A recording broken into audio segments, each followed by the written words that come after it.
From the High Definition Production Center of Troy University's Broadcast and Digital Network and Troy campuses around the world, this is Troy TrojanVision Weekly. Hello and welcome to Troy TrojanVision Weekly. We're glad you joined us for this look at what's happening in and around Troy University. I'm your host, Aaron Taylor. Well, Troy University will soon be home to a display of over 200 terracotta warriors. And Troy's brand new International Art Center will help educate visitors about the history of the original statues, thanks in part to the work of 4 graphic design students. Sarah Singletary explains. I see your warrior is almost ready. I can't seem to fit the pieces together, Grandfather. The building that was once Stewart Dining Hall is now under renovation and will soon be known as the International Art Center. Videos, illustrations, and 3-dimensional designs featured in the building are in the hands of 4 Troy University graphic design students. One student designer says he hopes a student-led design team will serve as a foundation for how 3D print and design will be taught in the future. We'll have maybe as a basis for how we're going to maybe teach 3D design as well as 3D printing, because Noriega really wanted to do that, and I really wanted that too. I'm sure more people in the art graphic design industry are going to want to do that. Once completed, the International Art Center will serve not only as a permanent piece of student art, but also as a place of learning for its designers.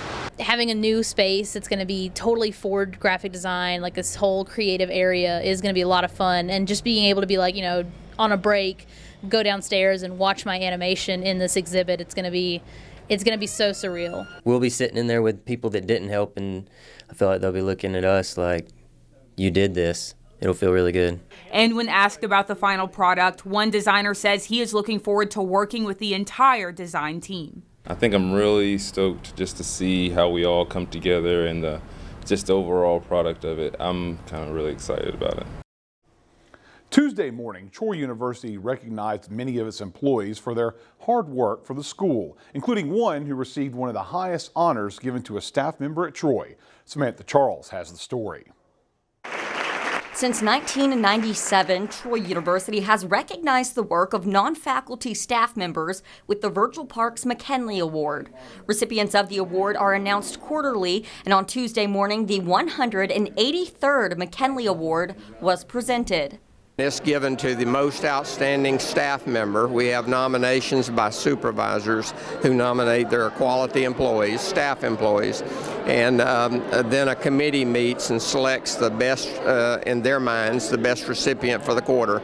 And that individual is recognized by our chancellor with that award that you saw today, a nice clock. Engraved with their name, as well as a $1,000 cash award. Lauren Cochran was this quarter's recipient and has only worked at Troy University for 1 year. She was honored by the nomination and elated with the results. It's an honor. I know the McKenley Award is a very prestigious award at the university, so it's a major honor to be recognized in this way. Besides the McKenley Award, a record number of service awards were presented during Tuesday's ceremony. The other awards were service awards. That means how long you've been at Troy providing service to our students, our staff, faculty, and visitors to the campus. And it goes from 5 years in 5-year increments all the way, as you saw today, to 50 years. If you've been at Troy for 50 years, that is a long time. All Troy University non-faculty and non-student professional and administrative support staff members are eligible for the award, regardless of campus or location. Samantha Charles, Troy, TrojanVision News. And one of the employees who was recognized at the ceremony for her 30 years of work at Troy was also recognized by one of the student groups she works closely with. Ryan Renfro explains. It was an executive meeting for the Troy Student Government Association that consisted of football tailgating successes and homecoming preparations. But if you look toward the back of the room, you may notice a familiar face, a Trojan that SGA members say deserves all the recognition. I don't think it's an understatement to say that the majority of what we do, the majority of the good that we do on campus is a testament to her and her leadership and her advising. Barbara Patterson was honored by the SGA for her dedication to the students. And if you ask her, the recognition came as a surprise. I was just completely shocked and overwhelmed. I'm so thankful that they honored me tonight with such unbelievably kind words. It's a privilege to work with them. It's a privilege to work at Troy University, and I was just so very, very grateful. I'm really glad to get close with her. She always keep in touch with me with the Sound of South Marching Band. She always says, you're doing a great job, and like now being SGA, now I can get more close with her and honor everything she has done for us, so I'm really happy for her. She's just a constant, if that makes sense. She's constantly there. She's a face you see every time you go into the office, and she's the face that, you know, has been seen in that office for 30 years. So it's just a testament of her and her leadership and her guidance. And now, with it being just over 2 weeks away, members of the SGA turn their focus toward homecoming week. I'm really excited about homecoming and get a chance to play with the band and cheer with my Trojans. I think it's just it's a busy time on campus, but it's an exciting time on campus. I know the SGA is ready for homecoming week, and I hope the student body is, because I think it's going to be a really fun week, so we're excited. Ryan Renfro, Troy, TrojanVision News. Some Troy University faculty members spent their lunch break learning about some of the new developments coming to the city of Troy from a man who knows a thing or two about what's happening in the city. Madison Neal has the details. Teachers in Troy's online education program have the chance each month to expand their knowledge during their lunch break. Troy University's Troy Online established the Center for Excellence in E-Teaching several years ago, and the purpose of that center is to help faculty members learn how to teach online and to teach adults. As part of that program, we hold monthly Lunch and Learn series where we bring in outside speakers. And this month's speaker was Troy Mayor Jason Reeves.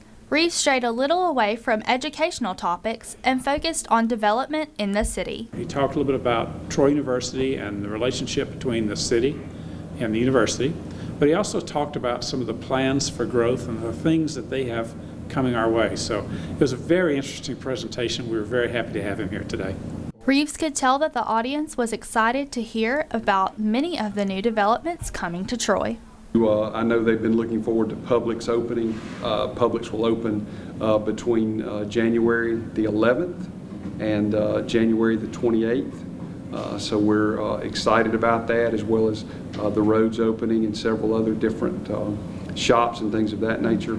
We've got some large retail developments that are looking at Troy that will, I think, will excite the students, as well as several different restaurants and places to go. In addition to the already announced projects, Reeves mentioned some upcoming surprises that we should all be excited about. Some of them I can't be specific on, but I think as the year unfolds, the students will be very excited about the new opportunities that they'll have to shop and to dine. Madison Neal, Troy, TrojanVision News. Troy University students got the opportunity to talk with some potential future employers this week at the Fall Career Fair. William McCarthy shows us how. Troy University's Career Services held their Fall Career Day inside Sartain Hall, giving students a chance to meet with future employers and talking about anything from internships, graduation, and possible job offers. But the purpose is really to start to connect our students with employers and start to build those networking relationships. So for lowerclassmen, that probably looks like an internship. For upperclassmen, it's starting to really think about that job once they graduate. For some students, it's a chance to get their foot into the door, giving employers a face to go along with the name. But for one student, it's all about the experience. It's been fantastic. The people have been really helpful. Everyone that I've talked to so far has been really friendly. They've answered all my questions, gave me the opportunity to hand out my resume, and really gave me a lot of great information and pointers as far as what I need to do to get involved in the field that I want to. For anyone who couldn't make it to this career fair, Cole says there are other ways to get involved through career services. So there's multiple ways. Through our website, they can find our contact information. It's just troy.edu/career services. On our main page, they'll see Trojan Link. That's where we have all of our job postings. They can also upload their resume, and it will come to us to be reviewed, and we'll email you back with tips and changes.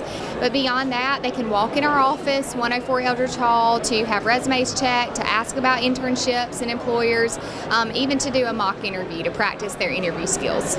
William McCarthy, Troy, TrojanVision News.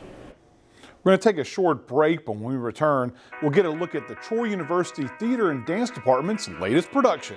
Stay tuned, we'll be right back.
Now back to Troy Trojan Vision News Weekly.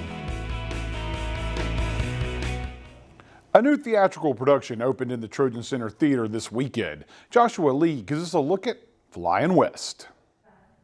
Tuesday night was the final dress rehearsal for the cast of Flying West, the newest play to be performed by the student actors of Troy's Department of Theater. It tells the story of African Americans who left the Jim Crow South of the late 1800s and moved to the Western Territories. These particular family members moved to Kansas and are part of a town called Nicodemus, Kansas. It's an all-Negro town, if you will, and just tells their story and the problems that they have trying to hold on to their land for their wheat farm. It talks about the desire for freedom and the desire for let's say for identity. For every character has a certain desire that needs to be fulfilled, and that desire is tied in some way to freedom.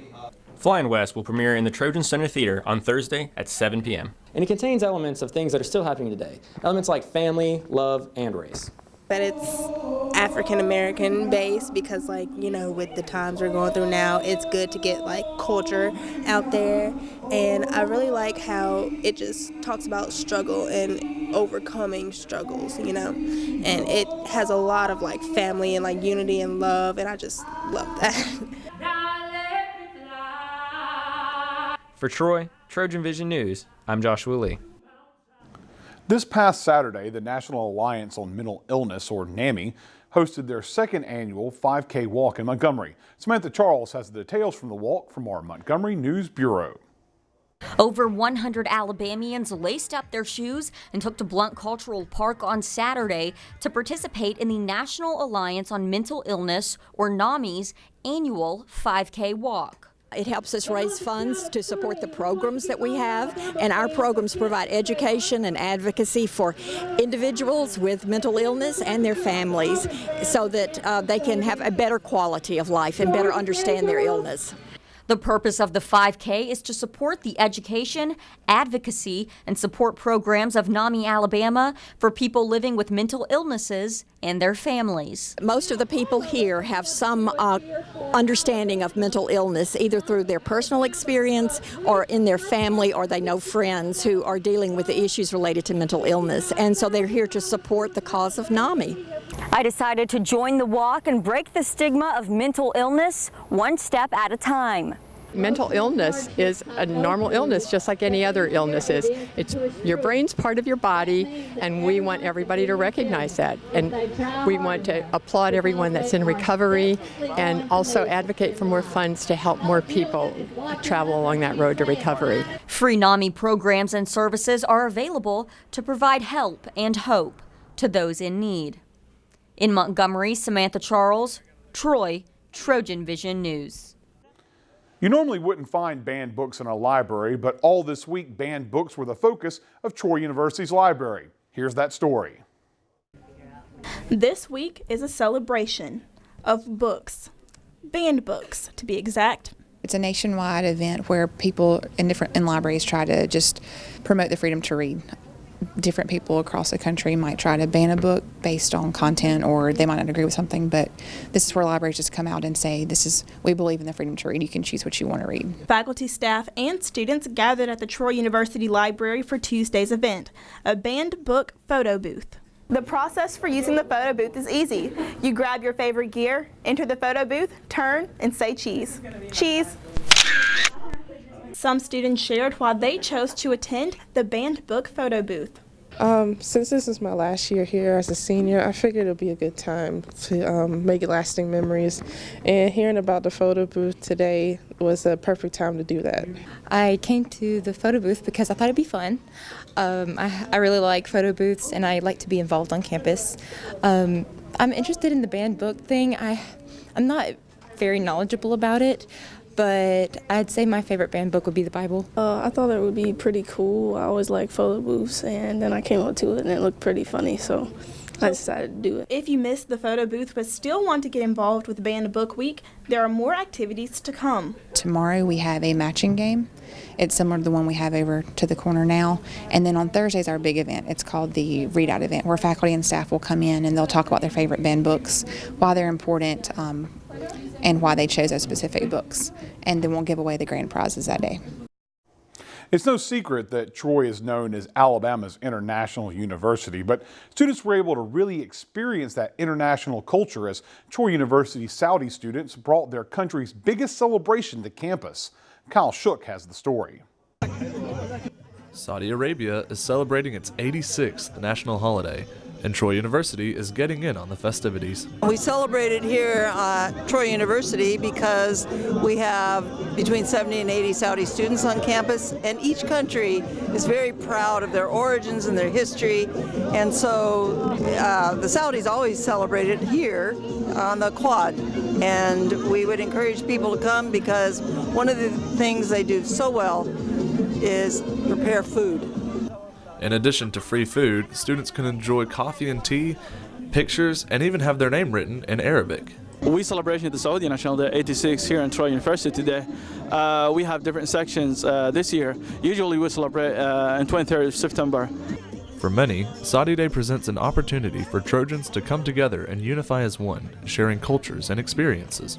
I just love seeing my Saudi friends because, every time that I tell them about an event or, they're like, are you going to be there? And I say yes, and they're like, well, we'll come to support you. And anytime that they have an event, that I'm always trying to, reciprocate that because they're super caring people. Saudi Day is celebrated every year on September 23rd. Kyle Shook, Troy, Trojan Vision News. And another way Troy University students get to learn about other cultures is through Tea for Troy. This week, Ryan Renfro shows us what Troy's Nepalese students had to offer. When you first arrive, you may notice that Tea for Troy is a night that consists of much more than just tea. Bringing people, it's more of a social organization. Afterwards, we'll have people hang out, join tea at, a social thing to bring people together. And this week, members of Tea for Troy invited Troy students to the Trojan Center ballrooms to learn about a country that Morris says is well represented on Troy's campus. Nepal is a country that most people don't really know about, and we're lucky enough to have a lot of Nepali students here at Troy University. Nepali students say having a night to share a bit of their culture was an enormous opportunity. It was an immense pleasure, and I think that it was a big opportunity, and we're really, really thankful for it. I loved it. I love talking about my country, and I love talking about anything that has anything to do with my country, so I loved it. And then all of a sudden the lights turned off, and as I hurried to grab one last cup of tea, the Nepali culture came to life. Well, when you come to cover a story like Tea for Troy, you gotta try the tea. But for many tonight, this is much more than just tea. This is a chance to return to their homeland. And wow, that is good. Coming back from Nepal, after all these months, I've been able to taste Nepali tea, and it feels so good. It feels like I'm at home, away from home. So having a Nepali tea here, it takes me closer to my country. The next Tea for Troy is scheduled for October 13th. Ryan Renfro, Troy, Trojan Vision News. We're going to take another quick break, but when we come back, we'll hear some offerings from our friends at Troy Public Radio. So don't touch that dial.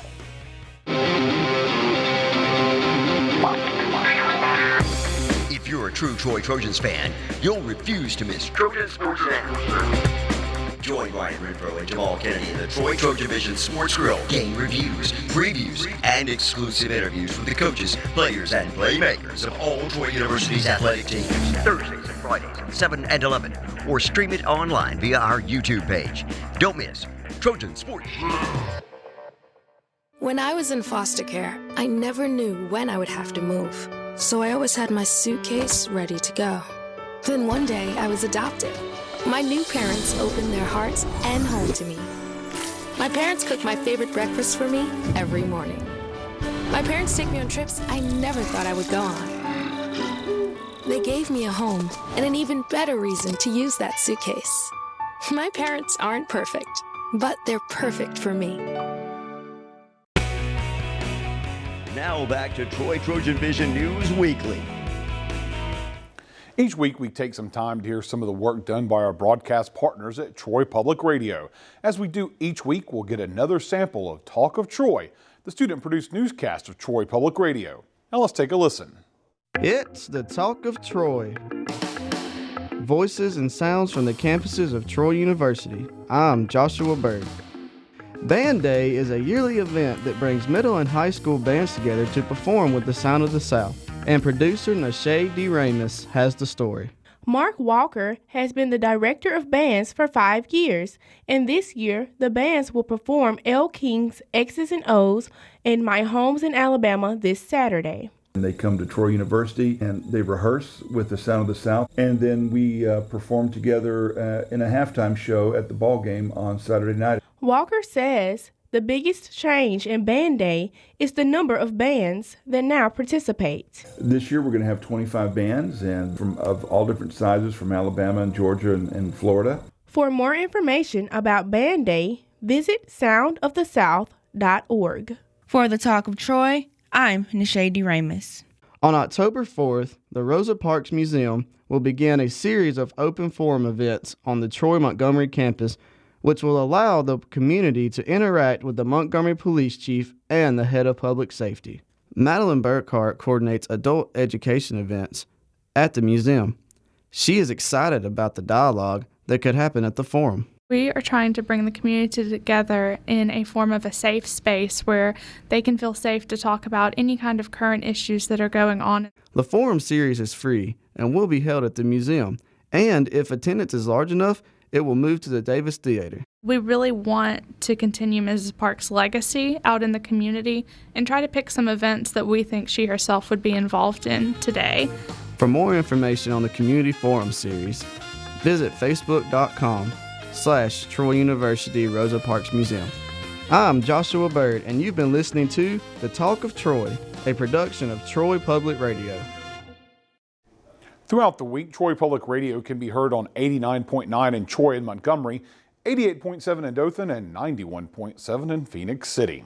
Well, it's time for our last break. When we return, we'll learn about an upcoming walk to help fight suicide prevention and awareness. Stay tuned. We'll be right back.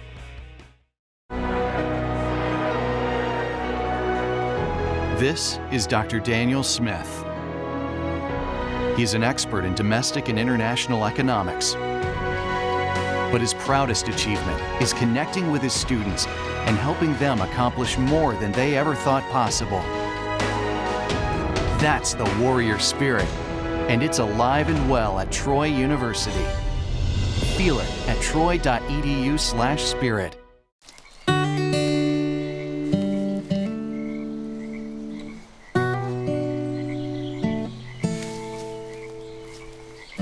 When you're out there, there's no telling what you'll find. I see it! I see it!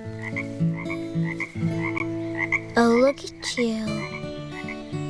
There are some moments only the forest can inspire. Find yours at discovertheforest.org. Now back to Troy Trojan Vision News Weekly. Suicide prevention and awareness will be the focus of a charity walk held on campus. We'll find out more about the walk in this week's Trojan Talk. Welcome to Trojan Talk. I'm your host, Aaron Taylor. Today we'll find out a way that walkers can help prevent suicide and raise awareness for suicide here in Pike County. My guest today, Lori Tucker with the Trojan Outreach. Yes. Thanks for joining us here today. Thank you so much for having me. And the Out of Darkness Walk. Yeah. This is the second year it's been on campus. Suicide prevention and awareness. Tell us a little bit about the walk and what folks can expect out of it. Yeah, so the walk itself is an overarching asset of the Out of Darkness Corporation, and their goal is to reduce suicide rates by 25% in the year 2025. All right, so overall trying to bring awareness to suicide and how it affects individuals. Yes. And now this year, Trojan Outreach has kind of become a little bit more involved with it. This is the second year on campus. So talk about what Trojan Outreach has been doing up to this point to try to get folks involved with this.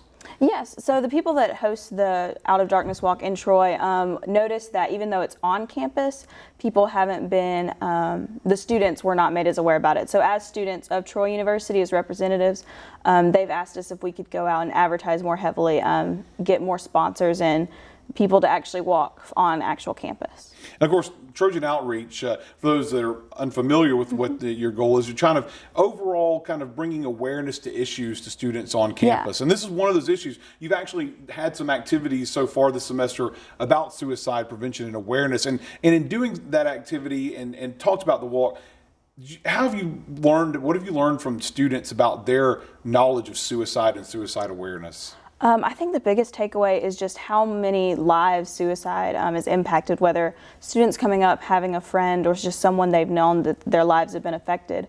So we've actually been holding like places where students can decorate stars in remembrance of somebody, or just an encouraging message to fellow students. And just seeing the compassion from students has been really inspiring, and their willingness they are to help once they're aware of activities like this we have going on. And do you see students having a level of awareness about how suicide touches people in the world? Is it something that through these activities you've kind of learned that their level of awareness? I think when we give the statistics of just how prevalent suicide is on campus, it can be shocking at times, which is why we're out there making the things aware, because people think, oh, it's not something that can happen to me. So getting out there and making students aware has been really good. And now let's talk a little about the walk itself and what folks can expect if they're participating in the walk or just out there for it. Talk about the activities surrounding the walk itself. Yeah, so the actual walk will be happening October 9th at the track on Troy's campus from 2 to 4 p.m. And when people come out, even if they haven't registered beforehand, they can come out, register, and choose to walk in remembrance and raise money that way. Or there will be different activities, some geared towards children, and then Trojan Outreach and some other activities on campus will have vigils and different things like that people can do in honor of those who have lost their lives to suicide. So it is a fundraising walk, but it's also remembrance and awareness of it as well. So, and you mentioned that the goal there was $25,000 by the organization there to raise money for that. And now, anyone who wants to participate, walkers, how can they register? How can they get involved? Whether they're Troy students or people in the community or from wherever watching this, how can they register to be a part of this? So the easiest way would be to go on Facebook to Trojan Outreach's Facebook page. And on that site, we have a link where you can follow that link and it'll take you directly to the Out of Darkness Troy's page. And through that, they can sign up for the walk. Even if they can't be present, they can be a virtual walker. Okay. Or they can choose to sponsor somebody else who is walking. There's a list of everybody who is currently raising money for the funds. And so even if they don't know anybody, they don't know a name of an individual, they can go to that website and they can say, hey, they can look through a list and say, I want to sponsor this person, and they will walk for them and they will donate money to that individual that's walking. So yeah. And so it's a good opportunity. So if they don't actually want to get their walking shoes on, they can help out as well. Yes, and even from the comfort of your couch, you can sign up. And then also possibly make just a one-time donation as well. Even on that, all that's available on the website there too. Okay. Now, once again, students can sign up from there, or anyone in the community can sign up there. But if anybody wants to just come and just not even walk, just be a part of it and show support, they can attend this event as well, right? There will be registration. Everybody that comes, even if they have registered early, they'll check in when they arrive, and they can come out and enjoy the event and raise awareness. Just the event, and come out there and raise awareness for suicide here in the area. Once again, when and where will the walk be? The walk will be on October 9th out of the Trojan track from 2 to 4 p.m. All right. Well, here's hoping you've got a good turnout and they reach that goal of bringing awareness to suicide in this area. Thank you for joining us here today. Thank you so much. And thank you for joining us on today's edition of Trojan Talk. And that's what happened on the last week of August 2016. To find out what's happening throughout the week, you can tune into Troy TrojanVision News at 5, 6:30, and 10:30 Monday through Friday, or anytime by following us on Twitter at Troy TV News. Also, feel free to like our Troy TrojanVision News fan page on Facebook to see links to online content from Troy TrojanVision News. We hope you join us again next week for another edition of Troy TrojanVision Weekly. Have a good week.